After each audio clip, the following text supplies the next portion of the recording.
I wanted to ask you, how did you find those two businesses that you chose to highlight? And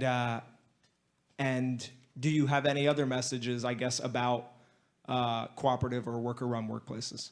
Well, there's a few hundred places like this. And I'm not talking about just, we all know about food co-ops, but I'm talking about these are actual businesses. And I wanted to show that they are not just hippy-dippy type places either, that those guys all look like Republicans there in Wisconsin at that robot place.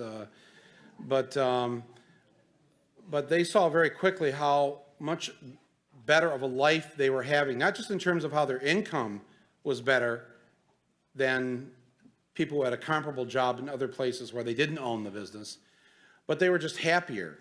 There was just less stress. And so I think introducing the idea of workplace democracy is it's one of those roads we have to go down. You should check this out. You go on the internet, workplace cooperatives. There's a guy named Tom Webb. There's the Mondragon people over in Spain doing it. So, but it's not just food co-ops. It's really, this is really serious stuff. And, you know, I think eventually if we're going to call this a democracy, you can't call it a democracy if we just get to vote every 2 or 4 years and then just say, oh, that's the democracy. There's got to be there's got to be democracy in the workplace. There's got to be democracy in our economy.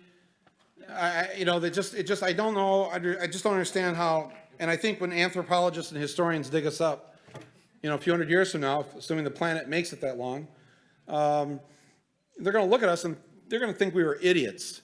The way we look at people 150 years ago putting leeches on their body when they were sick, you know, and we laugh at that. I think they're going to laugh at us. Look at these people. They were running around saying they lived in a democracy, and yet they spent 8 to 10 hours a day in a dictatorship where they had no say.